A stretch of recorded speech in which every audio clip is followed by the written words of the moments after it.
found this shaved guy on the side of the road. Picked him up at the dump. What? Hi, YouTube family. My name is Elysia English. And I'm Philip English. Welcome back to our channel. We have something to share with you guys that we know you guys have been wondering over the past several months, almost, I would say close to a year now. Yeah. It's been quite a long time since we have done a visit to the dump.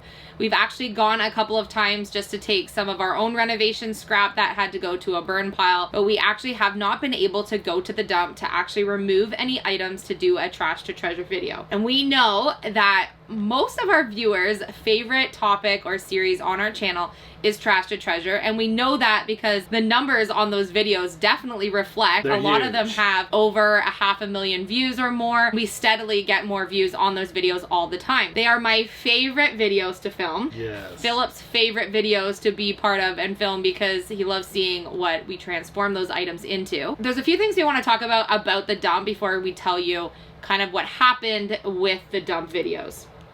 Going to the dump, what did it look like going to the dump? Well, first of all, every time you go, super overwhelming. Very overwhelming. There is stuff everywhere, and it's not just stuff that you want to go through. There's stuff that you don't even want to see. The dump is really bad. And to clarify a couple of questions we've always had about the dump is, how could you possibly go there and dig through the dump? Well, I want to say we would never go to the dump and be digging through the dump and ripping open bags or going searching underneath things for items at the dump. So what happens at our local dump, because we live in a small area, is that on certain days of the week, the town garbage or drop-off days, it's only open a few days a week. And so if you go around lunchtime, for example, that for a couple of hours in the morning, people will have come and dropped off, say, furniture next to the burn pile, but it wouldn't get burned until later on that day or even the next day when they were closed. So you would be able to go to the dump and without actually going trudging into any areas,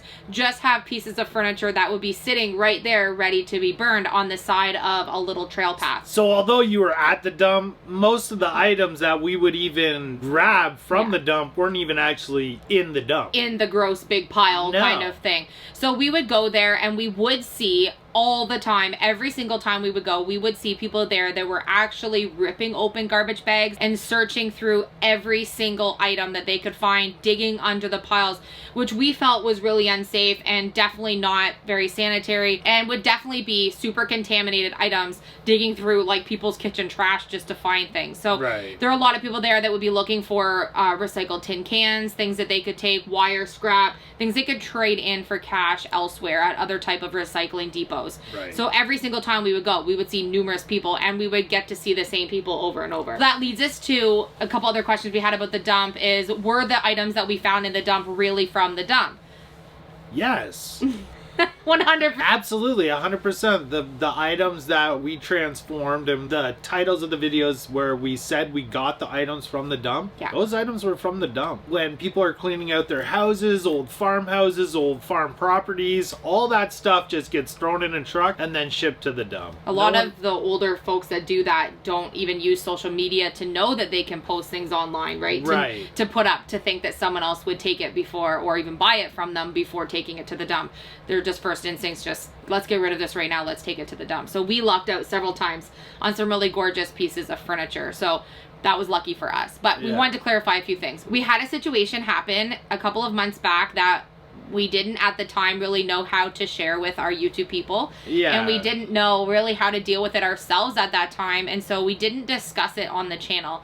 And we're pretty transparent with you guys. We tell you guys everything that goes on. So there's been a lot of questions since this has kind of happened to us where people are, why aren't you going back to the dump? They're saying like those are your best videos, and we know. We know. We know. And it's sad for us in terms of revenue also to not be doing those videos, but also because they're our favorite to film.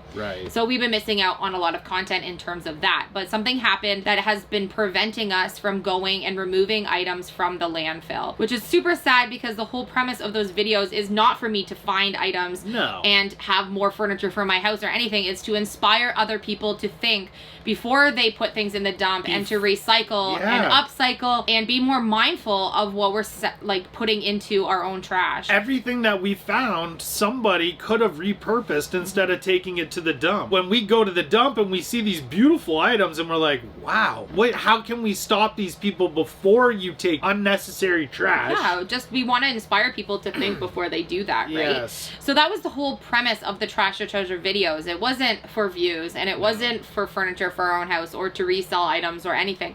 It was just to spread some awareness about that topic, which is why we're very sad because we no longer can actually go into the dump and take items at our local dump. So we were going there several times. There was no sign there that said that we couldn't take anything, and every time we went, we would see a lot of people removing items. I did get a letter in the mail back several months ago, I would say about 6 or 7 months ago. Yes.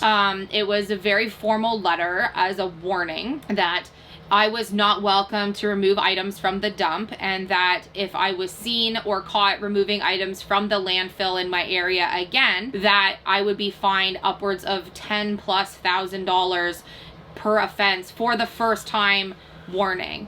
The reason for that is because the Ministry of Environments in Ontario considers any items once entered the landfill to now be considered contaminated, whether they've been in the pile or off to the side or not. As soon as they cross that entry line, it's considered contamination to remove items from the landfill, even though you would take them home and sanitize them and do proper procedures. They don't care about any of that. And so even more of a reason to think about things when we send things to the landfill is that, does it really need to go there? Because once it's in there for good. It's done. So unfortunately, we are only welcome to take items to the landfill, but we are not welcome to remove items from the landfill. We have been able to do several other Trash or Treasure type videos where we found some items in a secret dump spot, which was not our original landfill, just for the record. No.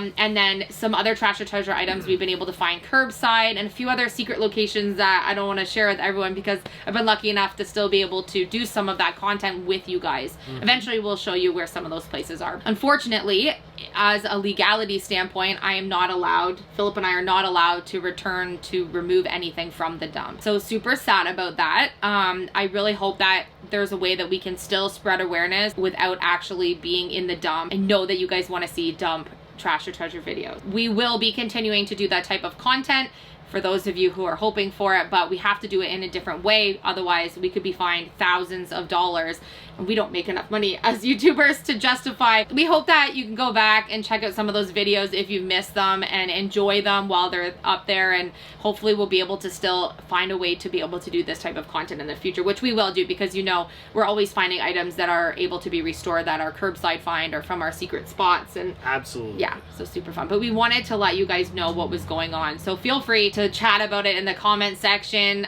Maybe give us a like and support of what we were trying to accomplish with the awareness of keeping things out of the landfill. A lot of the premise of our whole entire channel is reusing and upcycling and not always buying new to be able to do repairs and renovations and projects like our camper and even home interior DIYs. That we try to use as many Trash or Treasure items as we can for all of our projects. And we plan on doing the same thing with our off-grid property as well, is to try to do as much reusing and using the land as we possibly can, which is super exciting. We wanted to fill you guys in. We knew that this was something you guys were wondering about, and we were kind of ignoring comment section. And if you know any cool spots that we can go and check out, then let us know in the comments. Well, we love you. We appreciate your support, and we will see you on our Q&A.